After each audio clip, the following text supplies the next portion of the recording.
do not get to leave this family," my mother said, and 22 people around my aunt's backyard cookout went quiet. By then, my parents had already mailed a fake resignation letter to my pharmacy job, cost me 3 weeks of pay, and nearly destroyed the full-time position that would have let me move out with $3,840 in new income. They did not stop there. They called my store pretending to be worried parents and suggested I was unstable and should not be trusted around medication. Then, one Tuesday morning, a woman in a navy postal vest stepped into the store office and said 7 words that changed everything. Before I go on, please take a moment to like and subscribe, but only if you genuinely connect with this story. And drop a comment telling me where you're watching from and what time it is there. I always love seeing where you're all listening from. My name is Lauren Elizabeth Parker. I'm 23 years old. Now, let me take you back to Cedar Rapids, Iowa in August of 2022. I had wanted out of my parents' house for years, but wanting and doing are two different things when you grow up in a family where every practical step toward independence is treated like betrayal. My parents, David and Michelle Parker, liked to describe themselves as close-knit, old-fashioned, and protective. Other people called them generous. The church we attended on and off called them faithful servants. My younger cousins called my mother Aunt Shell and thought she was funny because she always had gum in her purse and knew everybody's birthday. That was the version of my parents the outside world got.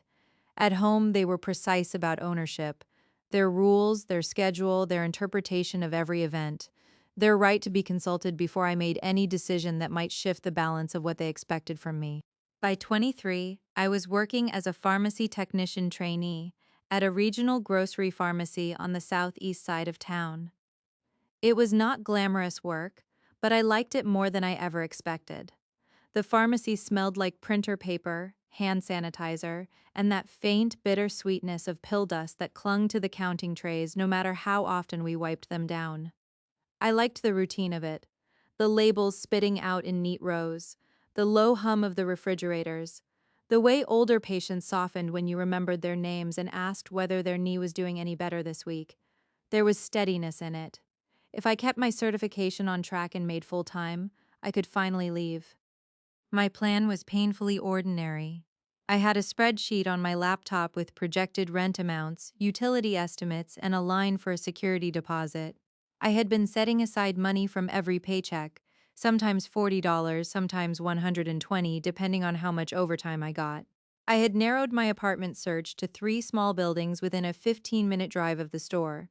I bought dish towels and a secondhand lamp before I bought anything fun because that was the kind of fantasy that felt safest to me. A pale blue kitchen towel folded in a drawer, a lamp with a good reading bulb, quiet, a door I could close without hearing my mother call my name from downstairs before the latch even settled. The person who knew all of this was my coworker Angela Ruiz. Angela was 38, soft-spoken, and impossible to fluster. She did not offer life lessons. She did not push. She just noticed things. If I came in looking wrung out, she would slide a granola bar across the break table without asking why. If I stayed late to finish inventory, she would stand next to me with a scanner and say, "We'll be done faster if there are 2 of us." In the same tone she used to remind patients to take the white tablet with food. Once, when I told her I was trying to save for an apartment, she nodded, took a blue ink pen from her scrub pocket, and wrote the name of a decent property manager on the back of a receipt. That was Angela. Quiet, steady, no speeches. There was also Miss Loretta Haynes, who had known my mother since before I was born. She was 68, retired from the county recorder's office, and one of those older women who always seemed dressed for a sensible emergency. Pressed slacks, pearls. She could have worn to church or a city council meeting, white hair that curled neatly under her ears. She had a dry way of speaking that made people sit up straighter without quite knowing why. Miss Loretta was not family, but she had seen enough of ours to understand the pattern. She never confronted my parents directly in the early years. She would simply look at me after one of my mother's little public humiliations and say something like, "Come, sit by me, honey. You need a plate with the good deviled eggs." It sounds small. It was not small. In July of 2022, my pharmacy manager, Scott Hollis, called me into his office at the end of a shift. Scott was efficient and usually in a mild state of hurry, the kind of man who carried 3 pens and still borrowed yours. He closed the door, sat down across from me, and said the district had approved a full-time technician opening effective in September. If I wanted it, it would raise my annual income by $3,840 before overtime and put me on track for better benefits in 90 days. He slid the preliminary paperwork across the desk. My fingertips actually tingled when I touched it. $3,840 was not a windfall. To me, it was a key. I made the mistake of telling my parents that night. I told myself I was trying to be decent. I had lived under their roof this long. They would notice changes in my schedule. It seemed better to say it plainly. We were at the kitchen table in the yellow light over the sink. The dishwasher was running. My father had his glasses low on his nose, scrolling through news on his phone. My mother was tearing romaine lettuce for the next day's lunch and dropping it into a bowl with quick, annoyed hands.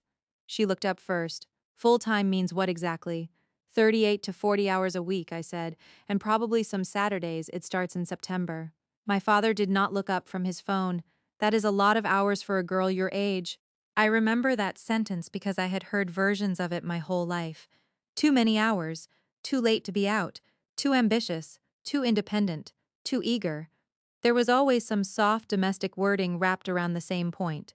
Stay within reach, stay available, stay useful, I said, as evenly as I could. It is a good opportunity. It means I can finally get my own place by winter if I keep saving. My mother's hands stopped moving. Lettuce leaf in one hand, knife in the other. Your own place. It was not a question. It was an accusation. That is how quickly joy can become evidence in the wrong house. My father put his phone down then and looked at me over the rims of his glasses. You think living alone is wise right now in this economy, with everything going on? Yes, I said. I do. My mother let out a soft laugh with no humor in it. After all we have done for you, this is what you are racing toward. An apartment by yourself, spending money you do not have because a grocery store wants to flatter you with more hours. It was a grocery pharmacy, not just a store, but I knew better than to correct her when she was framing. I do have money. I have savings, and this is not sudden. I have been working toward it. She set the knife down. You are needed here. Needed. In our house, that word meant assigned. My older sister, Melissa, had 2 children under 6 and a habit of calling my mother in tears over every inconvenience from a fever to a missed preschool pickup. Because Melissa still worked unpredictable shifts at a salon, the family expectation had quietly hardened around me. If a child needed watching, I could do it. If my mother had a church committee meeting, I could stay home with the kids. If Melissa's car was in the shop, I could drive across town before my own shift. It was not discussed like a demand, it was arranged like a moral fact. Family helps family, meaning I helped. Other people received the help. When I said no more often that summer, the household temperature changed. My mother developed a brittle brightness around company and a punishing silence in private. My father became a courier for her disappointment. He would corner me in the hallway and say things like, "Your mother is hurt by the way you speak to her," or "It would cost you nothing to be a little softer." Softness in that house meant surrender. By mid-August, I had accepted the full-time offer verbally, signed the internal paperwork at work, and started collecting boxes from the stockroom to use when I eventually moved. Angela had found me 3 small cardboard dish barrels and left them by my car. "For your future plates?" she said. I laughed. I still remember the dry rasp of the boxes against my fingers as I loaded them in the trunk. That sound felt like progress. Then, on Monday, August 22nd, I came in for the early shift at 7:30 in the morning and found my name erased from the schedule board. At first, I thought it was a simple mistake. The dry erase markers at the pharmacy counter were forever smudging names half off and leaving blue ghosts behind. But under where my name should have been, there was empty white space. No hours, no initials, nothing. I stood there holding my lunch bag, still cold from the fridge, and felt the air conditioning hit the back of my neck. Scott came out of his office when he saw me. He had a stack of invoices in one hand and that pinched look he got when the district had sent another impossible email. "Lauren," he said, lowering his voice, "I was going to call you." I followed him into the office and closed the door behind me. On his desk was a white envelope and a letter with my name at the bottom. He slid it toward me. "This came certified on Saturday. It says you're resigning effective immediately due to family obligations." I did not love the way it was worded, But it had your name and signature, and district policy says once we receive a formal resignation, we have to process it quickly if staffing can be covered. I took you off this week's schedule pending confirmation. I stared at the page until the typed words lost shape. Dear Mr. Hollis, thank you for the opportunity to work at Green Valley Pharmacy. Due to urgent family obligations, I must resign my position effective immediately. I am grateful for the support I have received here. Please accept this letter as formal notice. Sincerely, Lauren E. Parker. The signature was meant to look like mine. It had the same looping L and the short slash through the P, but the E in my middle initial was wrong, too straight, too carefully made. And there was one detail that landed like a stone in my stomach. My middle name was spelled Elizabeth on the envelope return, receipt copy clipped to the back. My mother misspelled my middle name that exact way every time she signed a card for me. Every birthday, every Christmas. Lauren Elizabeth. She had once laughed and said the traditional spelling looked prettier. I looked up at Scott and said I did not write this. He leaned back slowly. Are you sure? It was not insulting, it was practical. He was a pharmacy manager. He needed certainty, not emotion. Yes, I said. I'm sure I did not resign. I was here Friday. I talked to you about the vaccine inventory count. I picked up 2 extra shifts last week because you asked. He rubbed a hand over his mouth. I know, that is why I had doubts. The timing made no sense. But the certified mail and the signature gave it weight. Then yesterday someone called the front end asking for me and said she was your mother. She sounded upset. She said you were under strain and needed to be with family and that she hoped we would not pressure you to come back if you were not well enough to handle medications. He stopped there because even saying it out loud sounded ugly. I could hear the refrigerator unit humming through the office wall. Someone at the counter laughed too loudly. A printer started up. All the ordinary sounds of a workday kept moving while something inside me became very still. My mother called my workplace, I said. Scott nodded once. The call is logged. I told her employment matters stay between us and the employee. I did not discuss your schedule. But Lauren, if this letter is forged, I need you to say that clearly now. It is forged, I said. And I think I know who did it. That is how long it took them to put my future in an envelope. I wish I could tell you I marched home and confronted my parents with righteous certainty. I did not. I sat in my car behind the pharmacy for 12 minutes with both hands wrapped around the steering wheel because they were the only steady things in reach. The asphalt shimmered in the late August heat. A cart corral banged in the wind. My lunch bag sat unopened on the passenger seat. I kept seeing the misspelled middle name, not because it was the strongest evidence, because it was intimate. A stranger can forge a signature. A parent uses your own childhood details against you. When I finally drove home, I almost turned around twice. But anger can be clarifying in a way fear never is. I parked at the curb because my father's truck had taken up most of the driveway and let myself in through the side door. The house smelled like bleach and spaghetti sauce. My mother was at the counter slicing cucumbers into a glass bowl. My father was in his recliner with the TV low enough to suggest innocence. I did not sit down. I put the copy of the resignation letter on the counter and said, "Why did you send this to my job?" My mother did not even glance at the page right away. She finished slicing one cucumber coin, set the knife down, and wiped her fingers on a dish towel. Then she looked at me with the kind of calm that only exists when someone believes the room still belongs to them. I do not know what you are talking about, she said. My father reached for the paper, read enough to understand, and set it back down. Maybe you changed your mind and now you are embarrassed. I laughed once, it came out sharp. You called my manager and said I should not be trusted around medication. My mother's expression shifted then, not to guilt but to outrage at being spoken of so directly. I called because I was concerned. You have been exhausted and emotional. Any mother would be concerned if her daughter was making reckless decisions. A fake resignation letter is not concern. She lifted one shoulder. If the job was such a threat to your peace, maybe someone helped you do what you were too overwhelmed to do yourself. There are moments when a person confesses without ever using the words. That was one of them. I said, "Did you forge my signature?"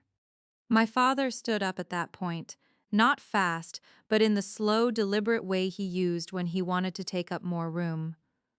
Watch your mouth. No one here forged anything. Maybe this is what happens when you spread yourself too thin and stop being honest. My mother picked up the bowl of cucumbers and carried it to the refrigerator as if we were discussing rain. You are not moving out to some apartment so you can pretend family is optional. If that store cannot see you need to be at home right now, then perhaps they are not the place for you. The control in her voice was almost worse than shouting. It meant this had been considered, planned, justified. I did not stay to argue. That mattered later. I left before I said anything I would have regretted and drove back to the pharmacy with my heartbeat in my throat. Scott was still there. Angela was counting stock bottles in the side bay. I asked Scott if he would put his notes about the call from my mother in writing and preserve everything connected to the letter, including the envelope, return receipt, and call logs. He said yes immediately.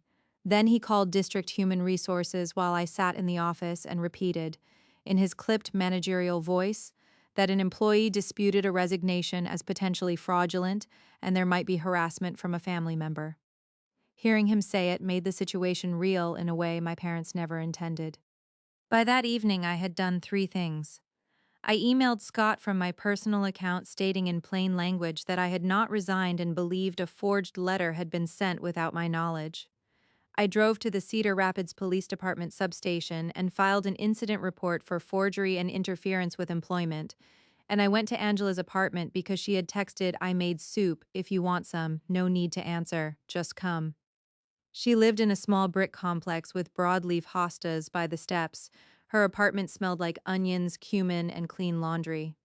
She handed me a bowl, set a stack of paper napkins by my elbow, and did not ask me to recount anything until I was ready. When I told her the whole thing, she listened with her hands folded around a mug of tea. Then she said, "Document every contact. Save screenshots. If they call your work again, Scott needs the exact time." That was it. No dramatic outrage, no false promises, just the next sensible step. I wrote everything down that night in a spiral notebook with a green cover. Date, time. Who said what, which number called, which witness heard it. The first page became the spine of everything that followed. The next morning, my mother texted me at 6:43. "Are you done embarrassing us yet?" I did not answer. At 7:08, my sister Melissa sent, "Mom is crying. This is cruel." At 8:16, my father called and left a voicemail. "You need to stop this nonsense before you ruin your future over a misunderstanding." I saved the voicemail. Then I forwarded all three to my new folder labeled August Incident by Wednesday. The first escalation arrived. My Aunt Terry called while I was in the grocery parking lot. Terry was my mother's younger sister, a woman who treated every family conflict as if she had been appointed to preserve appearances at all costs. She did not ask how I was. She opened with, "Your mother says you're trying to accuse them of a crime over a letter they never sent. Honey, this has gone too far." I sat in my car with the engine off and watched heat gather on the windshield. A letter was sent, certified mail, in my name. To my employer, I did not write it. "Maybe someone was trying to help," she said. "Helping is not resigning from my job for me." She sighed heavily. "Do you hear yourself? You're making your own parents sound dangerous." That sentence stayed with me because it captured the community pressure exactly. Not, "Did they do it?" Not, "How can we help get the facts?" Just, "Do you understand the social inconvenience of naming what happened?" I answered carefully. "If the truth makes them sound dangerous, that is not my responsibility." She got quiet after that. I think she had expected tears, not precision. At work, the situation was both better and worse. Better because Scott believed me enough to halt processing of the resignation while Human Resources reviewed the incident. Worse because rumors had already started. Front-end staff had heard some version of Lauren quit suddenly because of family issues. A cashier named Bree asked me in the break room if I was okay because she had heard I was having some mental health stuff. She meant well. I said, "I am okay. A letter was sent without my permission, and it is being handled." Then I took my yogurt out of the fridge and ate it standing up because I did not trust my voice to stay even if I sat down. That Friday, Human Resources called. The representative, Dana Matthews, had a dry, efficient voice and the patience of someone who had handled every variety of workplace chaos. She asked for my statement, requested a copy of the police report number, and said they were preserving all materials and would not treat the resignation as valid while the investigation remained open. Then she added, "Your manager also noted a concerning call from a person identifying herself as your mother. We have flagged your employee file for unauthorized third-party contact. Any further calls will be documented. I wrote down her exact wording. At home, my parents pretended to be affronted martyrs. My mother started taking phone calls on speaker in the kitchen, just loud enough for me to hear lines like, "We only tried to support her," and "She has become so secretive." My father adopted a disappointed quiet around me and a forceful confidence around others. One evening, I came downstairs and heard him telling someone from church, "Lauren is young, she gets dramatic. We are trying to stabilize things." The word stabilize made me stop on the stairs. It sounded administrative, respectable. It was also a way of erasing me while sounding compassionate. Then came the cookout. My Aunt Terry hosted an end-of-summer family gathering every year in the last week of August. There were folding tables under a maple tree, plastic cups stacked in towers, and the same citronella candles that never seemed to deter a single mosquito. I considered not going. Angela told me I did not owe anyone my presence. Miss Loretta, when I ran into her at the pharmacy pickup counter 2 days before, adjusted her glasses and said, "If you go, sit where you can see every face." In the end, I went because I was tired of hiding from a story I had not created. There were 22 people there, including Melissa with her kids, my cousins, 2 family friends, and Miss Loretta, who had been invited because she and Terry still played cards every other Thursday. The grass was dry and scratchy under the patio chairs. Somebody had overcooked the burgers. The air smelled like lighter fluid, sweet corn, and hot sunscreen. My mother wore a coral blouse and her good earrings, which she always chose when she wanted to appear especially wronged. For most of the afternoon, she stayed indirect, little comments tossed into conversation. Some girls think independence means disrespect, or it is amazing what people will accuse you of when they cannot manage adult responsibilities. My father laughed too loudly at jokes that were not funny. Melissa would not meet my eyes. She had known, I was almost certain of it. Maybe not every detail, but enough. She had been the one who benefited whenever I stayed tethered. Then, near the dessert table, when someone asked casually whether I was excited for my full-time position, my mother put down her paper plate, looked right at me, and said, "She does not have that job anymore. She chose to leave. We cannot stop her from making bad decisions, but we also will not be blamed for them. There are humiliations that sting and humiliations that simplify. That one simplified everything." I said loud enough for the whole table to hear. I did not resign. Someone forged a letter in my name and mailed it certified to my employer. A child at the far end of the table kept licking frosting off a plastic spoon. A dog barked 2 yards over. Nobody moved. My mother gave a small, incredulous laugh. Then she said the line you heard at the beginning, "You do not get to leave this family." Miss Loretta set down her lemonade. She did it very quietly, but I heard the glass hit the metal tabletop. "Michelle," she said, "that is a remarkable sentence to say out loud." My mother turned pink at the neck. "Loretta, please, do not meddle." "I am too old to meddle," Miss Loretta said. "I simply listen." That is what power sounds like when it no longer needs volume. After the cookout, things escalated again. My mother called the pharmacy from a different number and asked to speak to whoever was supervising controlled substances that day. She did not get through to the pharmacist, but the front-end manager documented the attempt. My father emailed Scott from an address he barely used and wrote, "As Lauren's father, I feel compelled to warn you that she may be under emotional strain and could be misrepresenting events to preserve employment she is not fit to hold." Scott forwarded it directly to Human Resources and copied me. I also learned that Melissa had been the secondary pair of hands in the whole thing. Not from a confession, from a mistake. She texted me one evening, clearly intending to send the message to our mother, not me. It read, "He still had the green receipt in the kitchen drawer. Tell Dad to move it." She unsent it 6 seconds later, but not before I had screenshotted it. I looked at that screenshot for a long time, not because it surprised me, because it made the betrayal crowded. There is something especially cold about realizing more than one person stood in your place and agreed to use your name. I contacted a local employment attorney for a consultation. Her name was Rebecca Sloan, and she had an office above a dentist in Hiawatha with a waiting room that smelled faintly like lemon cleaner and old law books. She read my notes, the incident report, the screenshot from Melissa, and the HR correspondence without interrupting. Then she said, "You are doing this correctly. Keep everything. Do not argue on the phone. Confirm facts in writing whenever possible. If your employer restores you, good. If not, we discuss damages and interference. She was not theatrical. She was clean lines and precise nouns. I trusted her instantly. By the second week of September, I had a binder, tabs, timeline, printed screenshots, copies of work emails, the certified mail receipt number, notes from each phone call, the photograph I had taken of the forged letter on Scott's desk. Human Resources had placed my resignation on hold, but the full-time position was still frozen pending resolution. Every day cost me money. 3 weeks of reduced hours was enough to force me to dip into the envelope where I had been saving for a deposit. I remember counting out bills on my bedspread and thinking, this is what theft looks like when it arrives in respectable language. If you have ever had to stay perfectly calm while other people describe your own life back to you incorrectly, then you know how exhausting that is. By the middle of September, the case had become less about convincing myself and more about anticipating every angle my parents might use. They were not clever in a cinematic way. They were socially practiced. They knew which words would sound reasonable to people who did not want to look too closely. Concerned, overwhelmed, miscommunication, family matter. The danger was not only the forged resignation itself, it was the fog they kept trying to blow around it. Scott called me into his office on September 12th.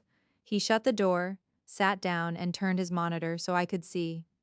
I want you to read this, he said. It was a typed note from corporate HR summarizing a call received that morning from a woman identifying herself as my mother.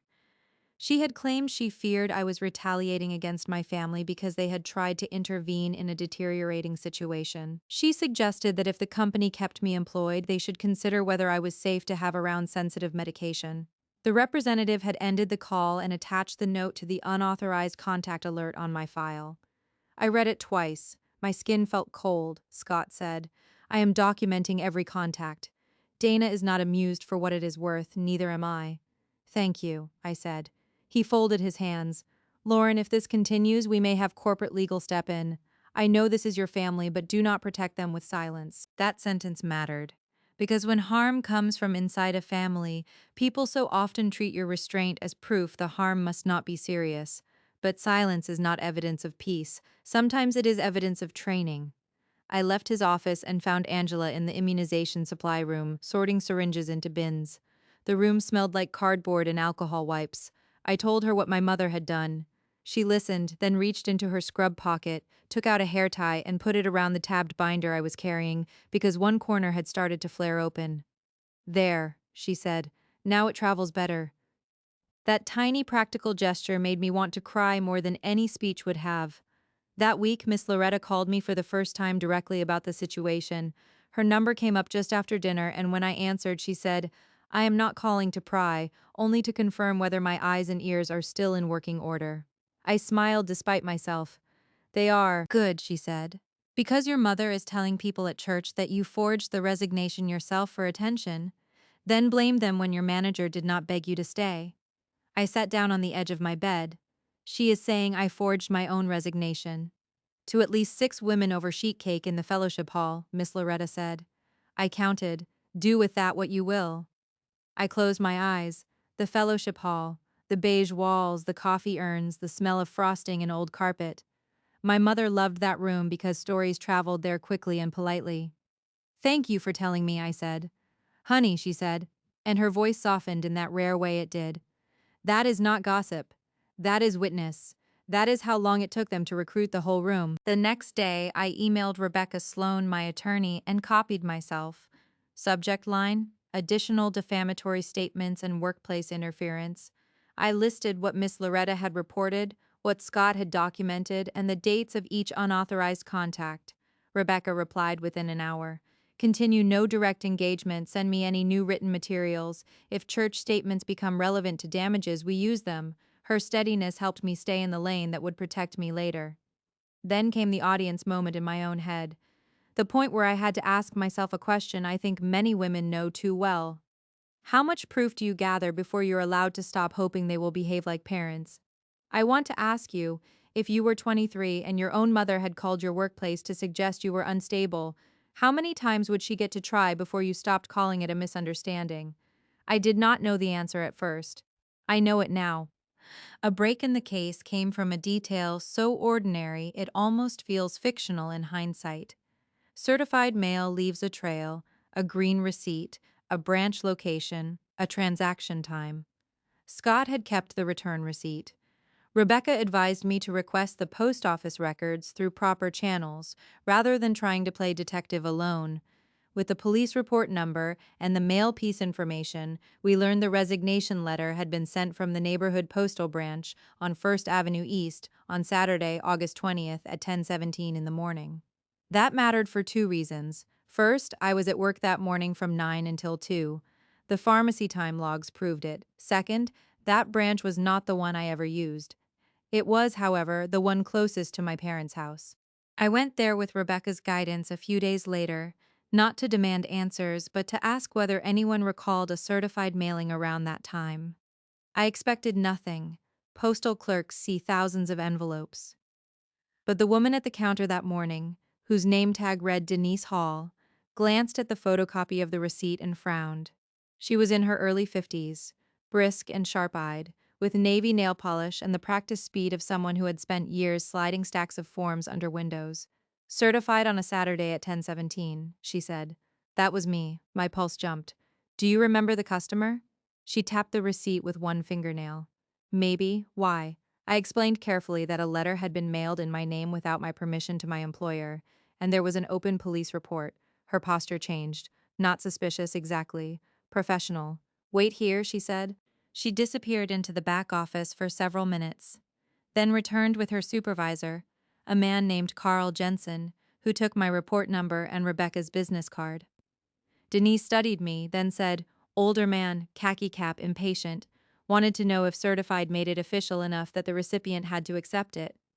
Kept checking his watch. There was a woman with him in the parking lot, not at the counter, white SUV. I remember because he signed the green card too hard and broke the pen tip. My father always pressed too hard when he wrote. The pen tip detail landed in my chest like a nail going in clean. Carl told us they could not simply hand over internal footage without proper process, but if law enforcement requested it quickly enough, and if the retention period had not run out, there might be lobby camera footage. There was no promise. Still, it was the first outside witness who had no emotional investment in my family and no reason to shade the truth. On the drive back, Rebecca said that clerk may have just changed the trajectory of this. She was right, but the thing that broke the public version open was not the possibility of footage, it was Denise herself. I did not know that yet, of course. At that point, I was still living in the house because my savings had taken the hit my parents intended. I moved through my days like a person carrying glass, quietly, carefully. My mother watched me with a new uncertainty she disguised as disdain. My father avoided being alone with me for long. Melissa sent a single message saying, "This is getting bigger than it needed to be," I replied. It got big when someone mailed a forged resignation in my name. She never answered. Then, 3 days later, Aunt Terry called to say the family was still gathering for her birthday lunch on the last Sunday of September, and I should come because we need to put all this behind us. I almost laughed at the phrasing. People always want to put things behind them when they believe the consequences will fall in your direction, not theirs. I told her I might stop by. Miss Loretta called that evening and said, "Wear something with pockets. You may need your phone handy." "Why?" I asked. I ran into that postal woman at Hy-Vee, Denise. Turns out she is my neighbor's cousin. I told her enough to know your name, and she said if anybody asks publicly whether that letter really came through her branch, she is perfectly willing to tell the truth. I sat very still on my bed, one hand gripping the comforter. She would do that? Miss Loretta gave a short, dry laugh. Honey, some women are waiting all their lives for a chance to correct a liar with a full room present.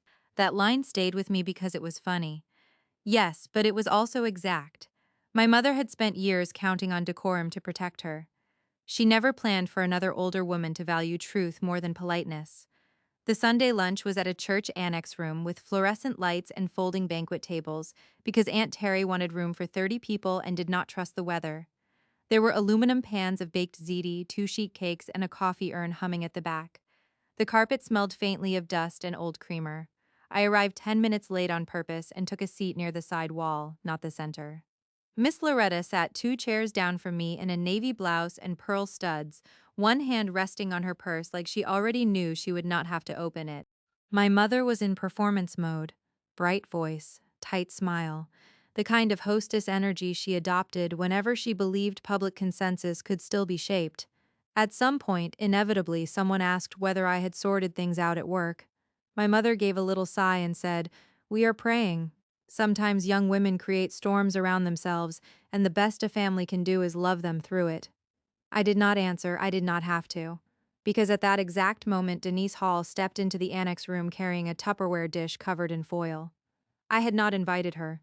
Miss Loretta had. The room did not go silent immediately. That is what I remember first. It took a few seconds for the sound to thin out.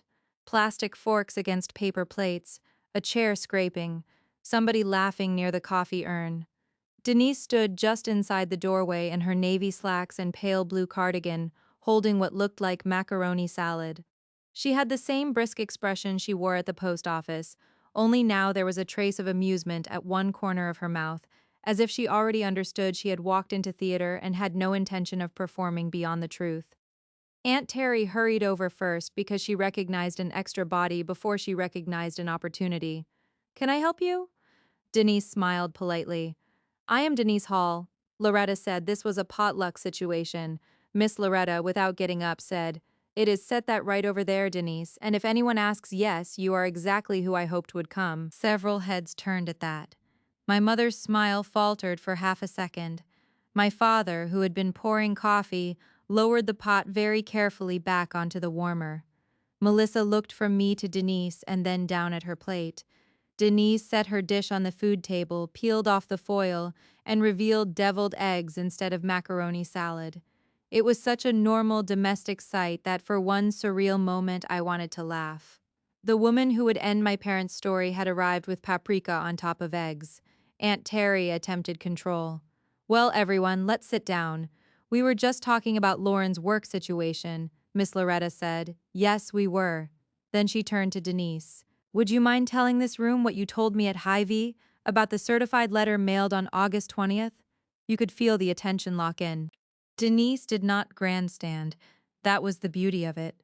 She simply folded her hands in front of her and spoke in the tone of a woman explaining postage rates. "A young woman named Lauren came to my branch with documentation that a resignation letter was mailed certified to her employer without her permission," she said. She had a police report number and an attorney's card. I recognized the mailing because the customer asked whether certified mail made the letter official enough that the recipient had to accept it. He was an older man in a khaki cap. He pressed so hard while signing that he broke my pen tip. There was also a white SUV outside with a woman waiting in it. Nobody breathed loudly enough to hear. My father said that could be anybody. It was not a denial, it was a reach. Denise looked at him, then at the table, then back to Miss Loretta. At Hy-Vee, Loretta showed me a family photo on her phone because she wanted to confirm whether I recognized anyone. I identified him then, it was him. She lifted one finger and pointed directly at my father. The room changed temperature. My mother's hand moved toward her iced tea, missed the cup, then found it on the second try.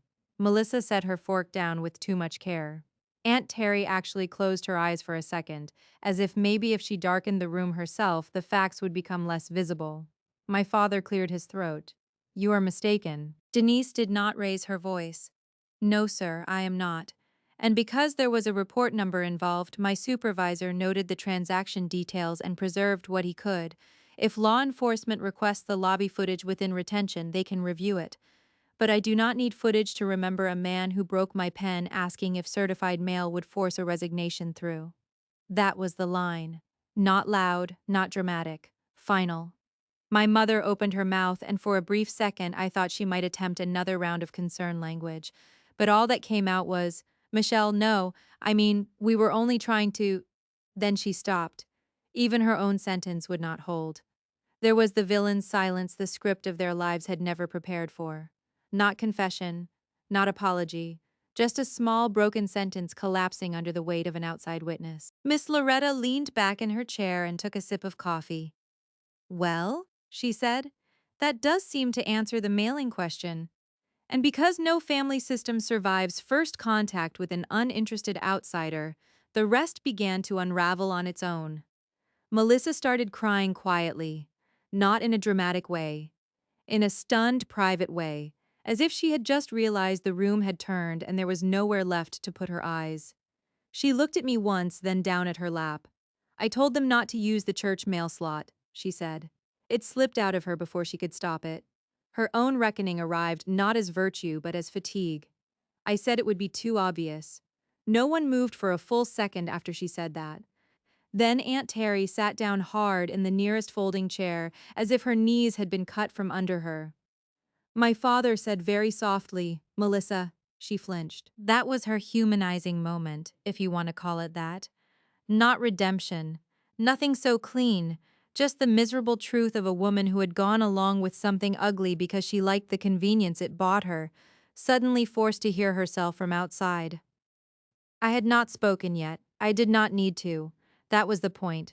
The proxy rule of life, if no one else names it for you, is this: some truths arrive stronger when you are not the one carrying them into the room. Denise was not finished, though she did not know she was delivering a verdict. She turned to me and said, "Your supervisor asked for a formal statement, and my postmaster approved it. I brought a copy in case you need another for your file." She reached into her purse and handed an envelope to Rebecca Sloan, who had arrived 10 minutes earlier and taken a seat quietly near the door after I texted her that morning. I have not mentioned her presence until now because that was how she worked.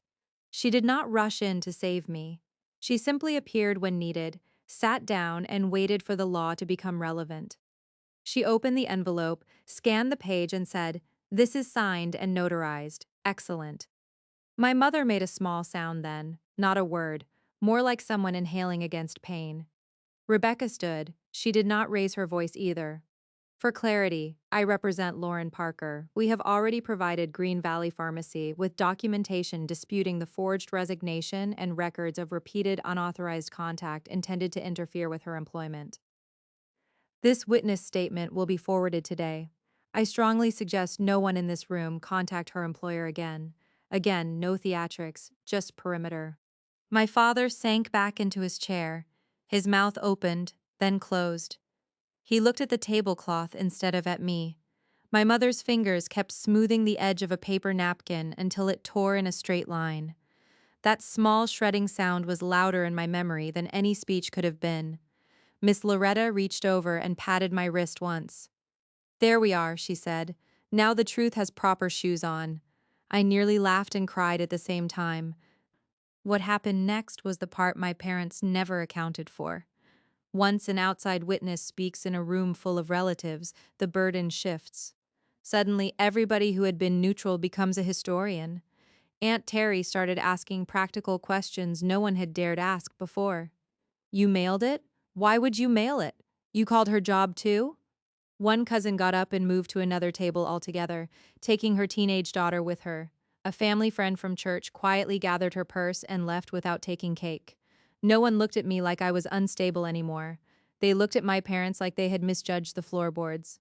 Word spread by itself after that. I did not need to call anyone. By evening, 3 people from church had texted versions of, "I heard there was more to the story than we were told."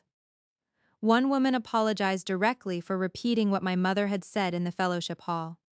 Another asked whether I needed a reference for an apartment because her son-in-law managed properties. Community consequence, when it comes honestly, has a way of outrunning any revenge you could stage yourself. Monday morning, Scott called before I had even left for work. "I got the statement from your attorney and the postal clerk," he said. "HR reviewed everything over the weekend. Your resignation is officially void.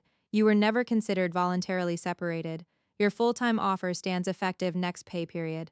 Also, corporate legal would like a copy of the police report supplements because frankly they are furious." I sat on the edge of my bed in my work shoes and closed my eyes. The room was just my room. Beige walls, one crooked picture frame, the soft wear of the box fan, but it felt newly habitable. "Thank you," I said.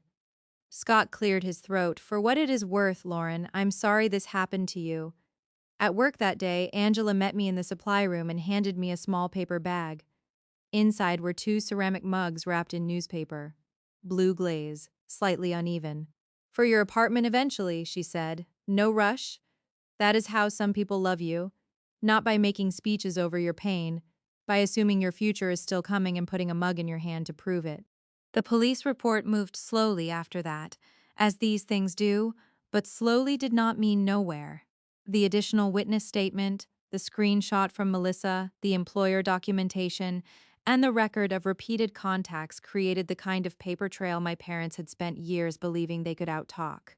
Rebecca drafted a formal cease and desist about further interference with my employment. My parents, through a local attorney they clearly retained in a panic, were advised to stop contacting my workplace immediately. They complied. Silence can be very educational. I moved out in November. Not into a glamorous place, a one-bedroom on the second floor of a brick building near Mount Vernon Road with beige carpet, a narrow galley kitchen, and radiator heat that clicked at night like an old typewriter. The window over the sink looked out onto a maple tree and a parking lot with exactly one perpetually crooked sedan. The first evening there, I sat on the floor because my couch had not arrived yet and ate takeout tomato soup from one of Angela's blue mugs with a spoon that still smelled faintly of cardboard from the moving box. It tasted like relief. My parents did not help me move. They found out through other people that I had signed a lease. My mother sent one text that read, "I hope this performance was worth it." I did not answer. My father left no messages. Melissa sent a longer one that began with, "I know you hate me," and ended with, "I did not think they would really mail it." I read it twice and put the phone down. That was the truth of her role. She did not think the ugliness would become real because she had spent too long benefiting from plans she never had to carry out herself. I have not forgiven her. I may one day understand her more fully. That is not the same thing. The job stabilized first, full-time hours, better schedule consistency, health insurance after the waiting period. The missed wages were not entirely recoverable, but Rebecca negotiated a quiet internal resolution that restored my seniority date and corrected every HR notation connected to the fraudulent resignation. The company also issued a formal instruction to all store leadership that no third-party claims about employee fitness or attendance would be entertained without direct verification from the employee. My mother, in trying to push me out of one job, contributed to a policy that protected the next woman too. There is a certain satisfaction in that. At church, the social weather changed all by itself. No dramatic excommunication, nothing cinematic, just a subtle rearrangement of confidence. My mother was no longer treated as a reliable narrator when she leaned in to explain someone else's child. My father, who had once loved being the calm, reasonable man in every room, found fewer people willing to invite his opinion. Miss Loretta reported these developments to me in her dry monthly updates. One Wednesday she called and said, "Michelle tried to host the bake sale sign-up and somehow no one let her hold the clipboard." Another time she said, "Your father offered advice on youth mentorship and a very nice deacon changed the subject to furnace filters." I would laugh because the details were small and therefore somehow more satisfying, not because I needed them to suffer endlessly, because for once the room had adjusted itself to reality. I stayed in touch with Denise Hall too. A Christmas card first, then occasional short notes. We were never close friends, but she became one of those women whose existence steadies you, women who tell the truth in ordinary shoes. She wrote once in tidy slanted handwriting, "Glad the paperwork landed where it belonged." I kept that card. There was also one final conversation with Miss Loretta that I think about often. In late December, she invited me for coffee at her condo. She served it in cups with tiny painted violets and cut pound cake into slices so neat they looked measured. We sat by her front window while snow made the parking lot look softer than it was. She asked, "Do you miss the idea of them?" Not, "Do you miss them?" The idea of them.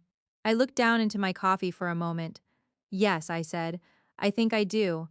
I miss having parents I could have told good news to." Miss Loretta nodded as if I had identified a weather pattern correctly.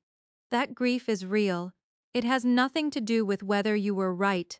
That may be the most useful sentence anyone gave me all year. Because the ending to a story like this is never that you become untouched by it. I did not. I still flinch when my phone rings from unknown numbers during work hours. I still read official-looking envelopes twice before I open them. If someone says, "Your mother called," my body responds before my mind can remind it that I have locks now, policies now, distance now. Forgiveness has not fully arrived, and I am done pretending that moral progress always looks like reconciliation. Sometimes maturity is admitting that trust did not survive contact with evidence. What did arrive was something quieter and stronger. My own life, in small repeating pieces, the blue mugs in the cabinet, a key on my own ring, my paycheck deposited into an account that translated directly into groceries, rent, and peace. Angela stopping by one Saturday with a spider plant and saying, "Every apartment needs one thing that can survive neglect." Rebecca emailing me 6 months later just to say the matter had remained quiet, which in legal terms is practically a love letter. Scott asking whether I would consider training a new technician because I was good at making people feel less overwhelmed. Chosen family is often made of these uncinematic moments. Someone bringing soup, someone showing up without being asked, someone believing paperwork over performance.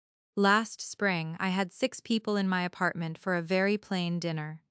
Angela came with tortilla chips and salsa. Denise brought deviled eggs, which made us all laugh.